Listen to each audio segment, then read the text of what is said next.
The rain was hitting the windshield of my F-150 in that heavy, rhythmic way that usually forces you to zone out and just stare at the taillights in front of you. It was a Tuesday evening, somewhere around 7, and the gridlock on I-95 south of Boston was brutal. Sitting next to me in the passenger seat was Chloe, my wife of 4 years. We had been together since our sophomore year at Ohio State, and if you had asked me an hour before that moment to describe our marriage, I would have used words like solid, predictable, and safe. We had bought a house in the suburbs, we argued about who forgot to empty the dishwasher, and we planned our vacations 6 months in advance. We were that couple. But as the traffic crawled forward at 5 miles an hour, something changed. I had my left hand on the steering wheel, my right arm resting on the center console. Chloe was supposed to be looking up a restaurant for us to stop at once we finally got out of the bottleneck. Instead, out of the corner of my eye, I noticed her movements were tense. Her shoulders were hunched forward, her head ducked down toward her lap. She wasn't looking at her phone. She was digging through my work bag, which I always kept on the floorboard behind the passenger seat. At first, I didn't think much of it. I figured she was looking for a stick of gum, a phone charger, or maybe a pen. But then I watched her hands. She wasn't just glancing inside. She was systematically unzipping every pocket. She pulled out my old leather portfolio, the one my dad gave me when I passed my engineering boards, and started thumbing through the loose papers inside. Her breathing was shallow. She was moving fast, her fingers flying through the receipts, the project blueprints, the old bank statements I kept tucked away. There was a frantic, desperate energy to it that instantly made the hair on the back of my neck stand up. I didn't say anything right away. I just watched her reflection in the side window. She pulled out my spare set of keys, examined them under the dim light of the dashboard, and then put them back. Next came my wallet, which I had left in the cup holder between us. She didn't open the billfold to look for cash. She went straight for the hidden slots behind the credit cards, pulling out the small business cards and handwritten notes people give you over the course of a month. Her face was tight, her jaw clenched so hard I could see the muscle twitching near her ear. It wasn't the behavior of a wife looking for a mint. It was the behavior of an investigator trying to find a smoking gun. "What are you looking for, Chloe?" I asked, my voice flat, keeping my eyes fixed on the brake lights ahead. She flinched so hard she dropped a handful of my old gas receipts onto the floorboard. For a fraction of a second, absolute panic washed over her face, turning her pale under the yellow glow of the highway lamps. But just as quickly, she forced a laugh that sounded incredibly hollow and began gathering the papers. "Nothing, babe," she said, her voice dropping into an octave that felt completely unnatural. "Just seeing if you had any of that hand sanitizer left from the construction site. My hands feel gross." "My hand sanitizer is in the door pocket right next to you," I said, pointing down without looking at her. "It's been there for 3 months. You didn't need to go into my wallet or my portfolio for that." She jammed the receipts back into the bag and zipped it shut with a sharp, aggressive tug. "Well, I didn't see it. It's not a big deal, Mark. Why are you acting so defensive?" That was the phrase that flipped a switch inside me. Defensive. It's the classic deflection technique, the immediate pivot to make the person asking the questions feel like the one who is guilty. I felt a cold sensation start in the pit of my stomach and radiate outward into my chest. I wasn't defensive. I was confused and honestly a little violated. We had an unspoken agreement in our relationship. We didn't check each other's phones, we didn't spy, and we didn't doubt each other because we had never given each other a reason to. Or so I thought. The rest of the drive was entirely silent. The silence in a car when two people are holding back an ocean of words is heavy. It presses against your eardrums until you feel like you can't breathe. Chloe stared out her window, her phone gripped tightly in her hand, her thumb scrolling frantically through something she kept tilting away from my line of sight. I kept my eyes on the road, but my mind was spinning out of control. Why was she looking through my things? What did she think she was going to find? And more importantly, what had triggered this sudden, desperate need to audit my life while I was trapped behind a steering wheel? When we finally got back to our house in Milton, the atmosphere didn't clear up. She hurried inside ahead of me, murmuring something about having a headache and needing to lie down. I stood in the kitchen for a long time, staring at the marble countertops we had picked out together just last summer. The house felt different tonight. It felt like a stage set where the actors had forgotten their lines. I went to the living room, sat down on the leather armchair, and just stared at the dark TV screen. My mind kept going back to her face in the car, that expression of sheer, unadulterated guilt when I caught her. People only look that terrified when they are afraid of getting caught, or when they are projecting their own behavior onto someone else. That thought hit me like a physical blow. Projecting? Was Chloe looking for evidence of me straying because she was doing something she shouldn't be doing? I tried to dismiss the thought immediately. I loved Chloe. We had built a life together from nothing. When we moved to Massachusetts for my job, she left her family behind in Ohio without a single complaint. She had been my rock when my mother passed away 2 years ago. The idea that she could be keeping a secret that massive felt like a betrayal of my own reality. It felt like admitting that the sky wasn't actually blue. But the doubt had already taken root, a tiny, toxic seed planted in the dark corners of my mind. Over the next few weeks, the tension didn't dissolve. It just mutated into something quieter and more sinister. Chloe became hypervigilant. Whenever my phone buzzed on the kitchen table, her eyes would instantly dart toward it, tracking my hand as I picked it up. If I stepped out into the backyard to take a call from my project manager, I would catch the blinds in the living room shifting slightly. She was watching me. It was like living with a ghost that was constantly hovering over my shoulder, waiting for me to make a mistake. The strangest part was her physical presence. She stopped initiating contact. When I reached for her hand while we were watching a movie on the couch, her fingers would remain limp, yielding to my touch but not returning it. When we went to bed, she would roll over to her side immediately, pulling the covers tight around her shoulders like a shield. I lay awake for hours during those nights, listening to the steady rhythm of her breathing, wondering who the stranger sleeping 3 inches away from me actually was. I started doing things I never thought I'd do. I started paying attention to the small details. I noticed that she had changed the passcode on her iPad, an iPad we had shared for years to stream shows in bed. I noticed that she started taking her phone into the bathroom with her when she took a shower, leaving it on the counter where the steam would fog the screen, rather than leaving it on the nightstand like she used to. I noticed that her weekly girls' nights with her coworker Sarah had increased from once a month to every single Friday. One Thursday evening, about 3 weeks after the incident in the truck, I was working late at the office. Everyone else had gone home and the floor was dark, except for the fluorescent light humming above my desk. I was staring at a spreadsheet, but the numbers were blurring together. I couldn't focus. The uncertainty was eating me alive from the inside out, a slow-burning acid that was destroying my peace of mind. I realized I couldn't live like this anymore. I needed to know what was on the other side of that wall she had built between us. I grabbed my keys, packed my bag, and drove home. The house was dark when I pulled into the driveway at 10 o'clock. Chloe's car was there, shining under the street lamp. I walked up the porch steps, unlocked the front door as quietly as I could, and stepped into the foyer. The house was dead silent, save for the faint, rhythmic ticking of the grandfather clock in the dining room.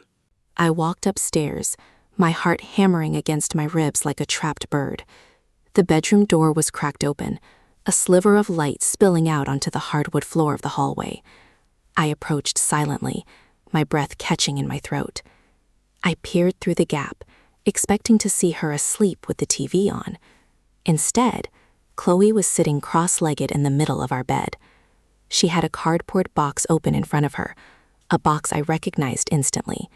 It was the old lockbox I kept in the top shelf of my closet, the one containing our marriage certificate, the deed to the house, and the legal documents from my mother's estate. The lock had been forced open with a flathead screwdriver that was now resting on the mattress beside her. She was holding a stack of my old personal journals from college, turning the pages with a feverish intensity, her eyes wide and bloodshot in the dim light of the bedside lamp. The breath completely left my lungs. I stood there in the shadows of the hallway, frozen, watching my wife violate the last remaining sanctuary of my privacy. The screwdriver on the mattress looked like a weapon. The lockbox, a heavy gray steel container that had belonged to my grandfather, was scratched and gouged where she had forced the latch. She didn't look like the woman I had married. She looked possessed, her hair slightly disheveled, her fingers turning the yellowed pages of my old college notebook so hard that one of them tore at the margin. I pushed the door open. It didn't slam, but the click of the latch breaking contact with the frame sounded like a gunshot in the quiet house. Chloe gasped, dropping the journal onto the duvet. Her hands instantly flew to her chest, and she scrambled backward toward the headboard, her eyes wide with a mixture of terror and immediate burning anger. For a few seconds, neither of us said a word. The silence was absolute, save for the hum of the air conditioning kicking on through the vents. "What the hell are you doing, Chloe?" I asked. My voice wasn't loud.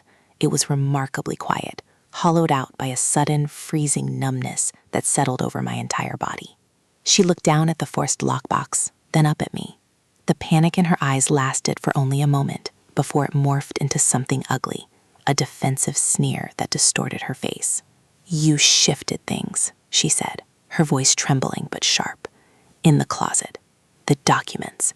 You moved the offshore account routing numbers, didn't you? Where are they, Mark? Where are you hiding the money?" I stared at her, completely uncomprehending. "What are you talking about? What offshore account? What money?" "Don't lie to me," she screamed, throwing the notebook across the room. It hit the wall and fluttered to the floor. She stood up on the bed, looking down at me, her chest heaving. "I saw the mail, Mark. I saw the statement from the International Bank 3 months ago. You think I'm stupid? You're preparing. You're setting up a safety net for when you leave me. You're trying to price me out of my own life."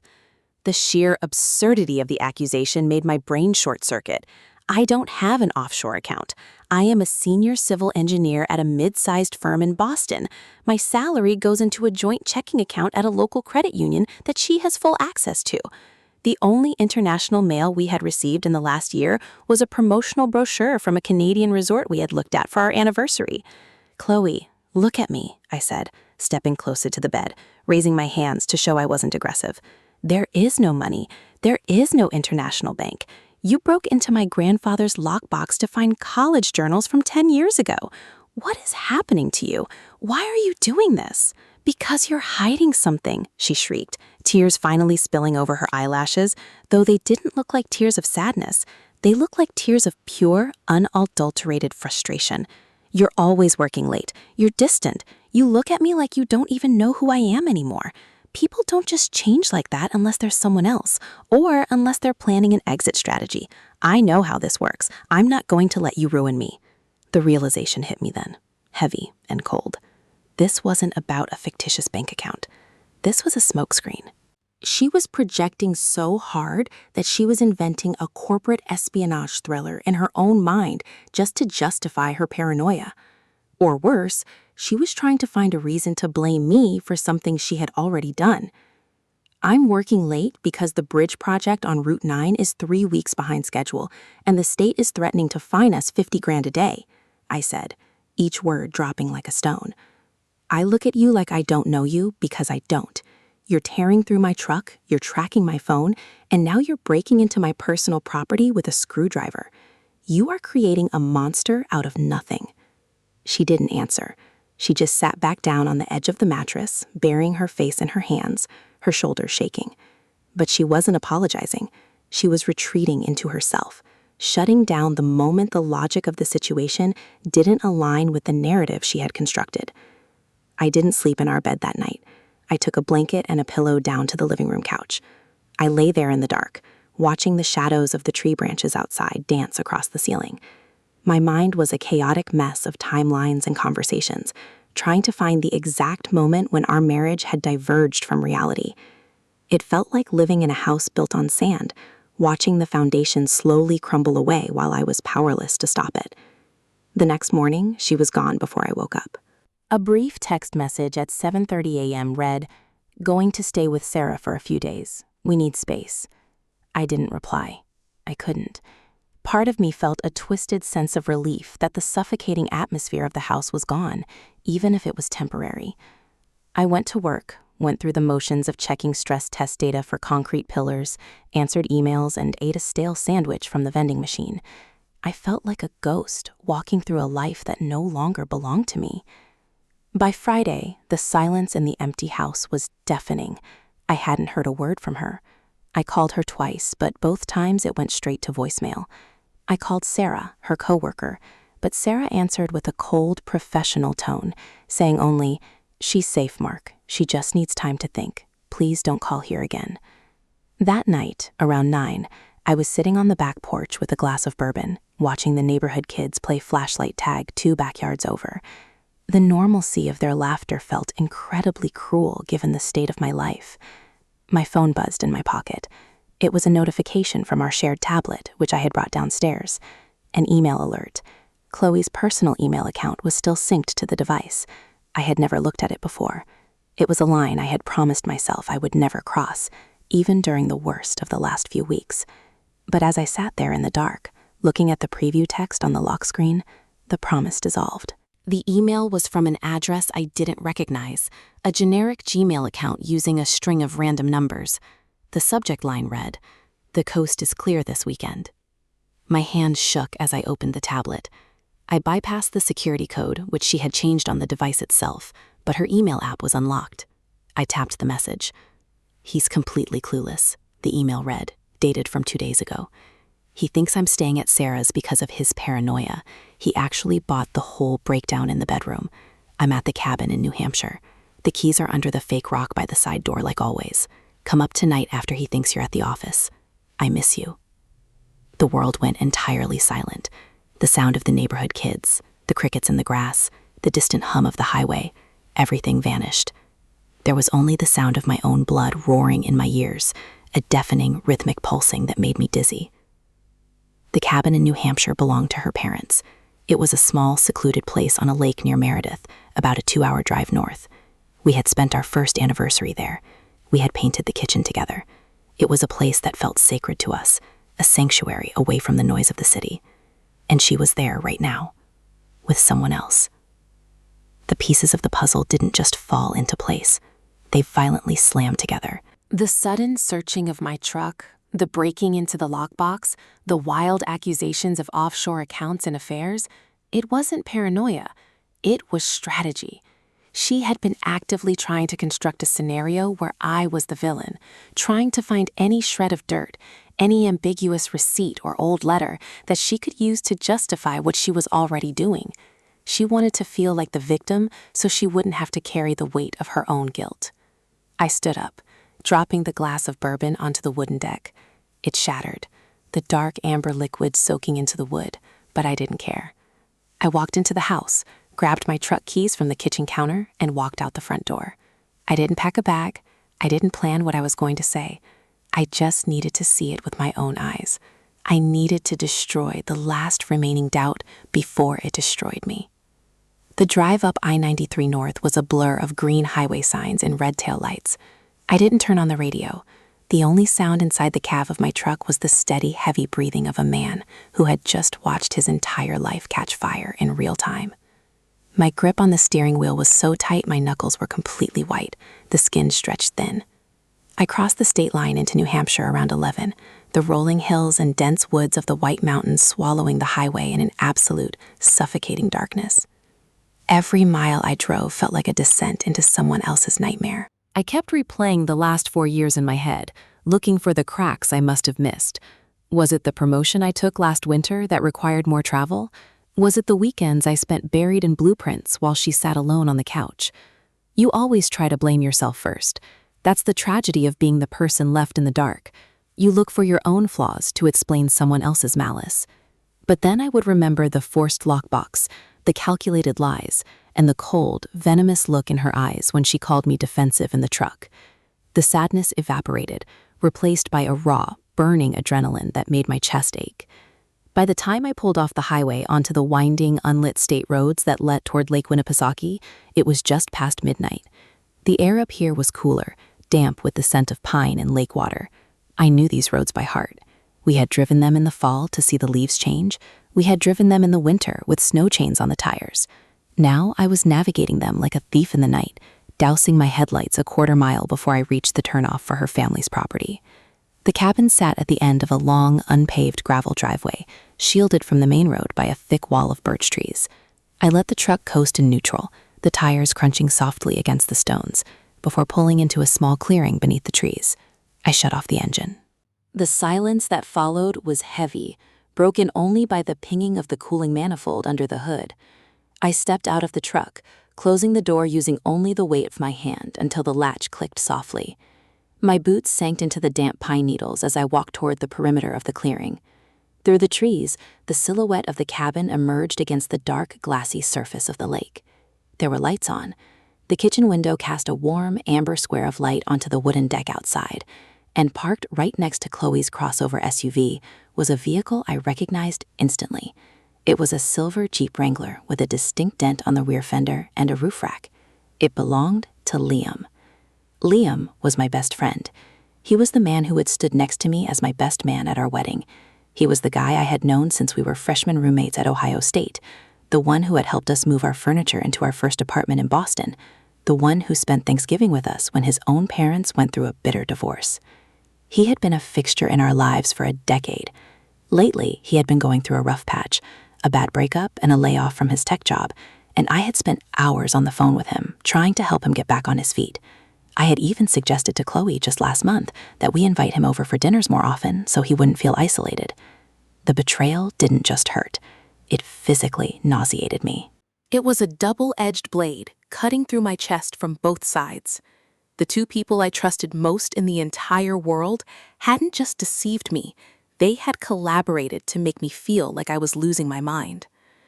I walked up the porch steps, my movements mechanical, completely detached from reality. I didn't feel fear, I didn't feel hesitation, I just felt a cold, crystalline certainty that my life as I knew it was over, and the only thing left to do was witness the final act. The front door was locked. I didn't bother looking for the key under the fake rock by the side door. I walked around the perimeter of the deck, my shadow stretching out over the dark lawn, until I reached the large glass sliding doors that faced the lake. The heavy curtains were drawn, but they didn't meet perfectly in the middle. There was a 3-inch gap. I leaned in, my breath fogging the glass for a split second before I pulled back to look through the slit. The interior of the cabin was warm, the stone fireplace glowing with the dying embers of a wood fire. Chloe was sitting on the Platt sofa, the one we had picked out at a flea market 3 summers ago. She was wearing an oversized flannel shirt that I knew wasn't mine. Liam was sitting right next to her, his arm draped over her shoulders, his fingers lazily tracing circles on her bare arm. They were laughing. It wasn't the strained, anxious laughter Chloe had given me in the truck. It was light, easy, and intimate. She leaned her head back against his chest, and he kissed the top of her head, his hand moving down to cup her face as she turned up to look at him. I watched them for what felt like an eternity, though it couldn't have been more than 30 seconds. In that brief window of time, every memory I had of the last 10 years was retroactively poisoned. Every anniversary, every shared joke, every hard time we had pulled through together, it was all rewritten. They hadn't just started this. The ease with which they moved around each other, the casual familiarity of their physical contact, spoke to a timeline that stretched back much further than a few weeks of paranoia in a pickup truck. I didn't storm inside. I didn't shatter the glass door or scream their names into the night. A strange, terrifying calm took over my body. When you find out the worst possible truth, the panic stops because there's nothing left to dread. The guessing game is over. The floor has dropped out, and you are finally standing on solid rock, even if that rock is at the very bottom of a canyon. I reached into my pocket, pulled out my phone, and set the camera to video mode. I pressed my phone against the glass, aligning the lens with the gap in the curtains. I recorded them for exactly 2 minutes.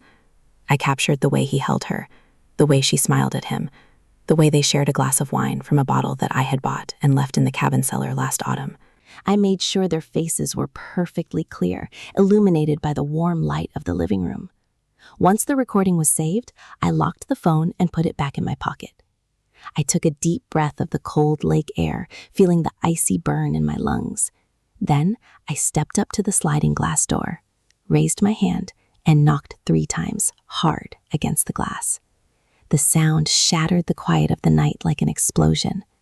Inside, the intimacy vanished instantly. Liam froze, his arm dropping from her shoulder as his head snapped toward the window. Chloe leaped off the couch, her face turning a sickly, ghostly white as she stared directly at the gap in the curtains where I was standing. I didn't wait for them to open it. I walked back around the deck toward the front door, standing under the yellow porch light, waiting for the lock to turn. The deadbolt clicked. It was a slow, agonizing sound that seemed to stretch out for an eternity in the quiet woods. When the heavy pine door finally swung open, Liam was the one standing on the threshold. He had tried to pull himself together, but his shirt was misbuttoned and his hands were shaking so violently he had them shoved deep into the pockets of his jeans. He couldn't look me in the eye. He kept his gaze fixed somewhere around my collarbone, his face flushed an ugly, mottled red under the yellow glare of the porch light.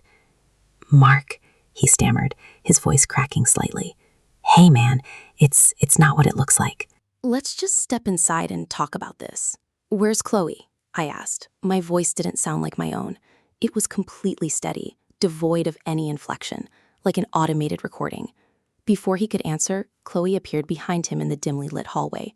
She had pulled a denim jacket over her shoulders, her fingers gripping the lapels tightly, as if she were trying to hold herself together. The fiery defiance she had displayed in her bedroom a few nights ago was entirely gone. She looked small, frightened, and utterly exposed. "Mark, please," she whispered, her voice trembling. "Just come inside. Don't do this out here." "Do what out here, Chloe?" I stepped forward, forcing Liam to take a clumsy step backward into the foyer just to avoid making physical contact with me. I walked right past him, stepping into the cabin. The warmth of the fireplace hit my face, carrying the scent of the wood smoke and her perfume, a combination that made my stomach turn. I looked at the coffee table. 2 wine glasses sat next to each other, catching the reflection of the embers. "How long?" I asked, turning to face them both. Liam cleared his throat, finally looking up, his eyes darting toward the door as if he were calculating an escape route. "Mark, listen to me. It's only been a couple of months. After the layoff, things got really bad for me, and Chloe was just trying to support me. We didn't mean for it to happen. It just—" "A couple of months?" I interrupted, a dark, humorless laugh escaping my throat. I looked at Chloe. "Is that the lie you told him to make it feel less disgusting? Or is that the timeline you both agreed on in case you ever got caught?" Chloe didn't look at Liam. She was staring at the floorboards, tears streaming silently down her cheeks. "It doesn't matter how long," she sobbed, her voice rising in pitch. "You weren't there, Mark. You were always at the office, always at the sites. I was entirely alone in that house. I was drowning, and Liam was the only one who actually noticed." The classic script, the shift of blame. Even standing in the wreckage of her own making, with her husband and her lover in the same room, she was still trying to find a way to make her choices my fault. The realization of how deeply unoriginal her betrayal was brought a wave of absolute clarity. It washed away the remaining traces of my anger, leaving behind nothing but a profound, chilling indifference. I was at the office because we bought a house we could barely afford, based on a lifestyle you insisted we needed, I said softly, looking at her until she finally raised her eyes to meet mine. I was working 80 hours a week so you could remodel the kitchen and take trips to Tulum with your friends.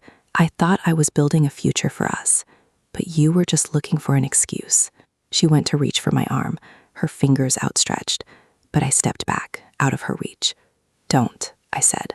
Liam took a step closer, his hands coming out of his pockets. "Look, man, I know you're furious. You have every right to be. Just tell us what you want to do. We can figure this out." I looked at the man who had been my roommate, the man who had given a toast at my wedding about brotherhood and loyalty. I felt a profound sense of pity for him. He thought he had won something, but he had no idea what he had actually inherited. "I don't want to figure anything out with you, Liam," I said, my voice deadpan. "You can have her. Honestly, if this is the kind of woman she is, and this is the kind of friend you are, you deserve each other. You built a relationship on top of a lie, and you're going to spend the rest of your lives wondering when the other person is going to do the exact same thing to you." Liam's mouth opened slightly, but no sound came out. The reality of what I was saying seemed to hit him like a physical blow. He looked at Chloe, then back at me, the sudden weight of his new reality sinking in. I turned back to Chloe. "The house in Milton is going on the market next week. My lawyer will be contacting you on Monday morning with the paperwork. Don't come back to the house to get your things while I'm there. I'll pack your clothes and leave them in the garage. If you try to fight me on the division of the assets, or if you try to make this difficult, I will take the video I recorded through that window 5 minutes ago, and I will send it to your parents, your employer, and everyone we know." Chloe's face drained of what little color it had left. "You recorded us?" "Every second of it," I said, tapping my pocket where my phone sat. "I caught you going through my things in the truck because you were desperately searching for a reason to make me the villain. You needed to find dirt on me so you wouldn't have to face the mirror. Well, you don't have to look anymore. You're the villain, Chloe. You did this all by yourself." I didn't wait for her response. I turned on my heel and walked out the front door, leaving it wide open behind me to let the freezing New Hampshire night air rush into the warm house. As I walked down the porch steps and toward my truck, I could hear Chloe crying loudly inside, her voice echoing through the birch trees. Liam was arguing with her, his tone sharp and panicked. The illusion they had created had vanished the second the light was thrown upon it, leaving them alone in the dark with their choices. I climbed into the cab of my F-150, started the engine, and turned the headlights on, bathing the driveway in a brilliant, bright white light. I backed out of the clearing without looking at the cabin again.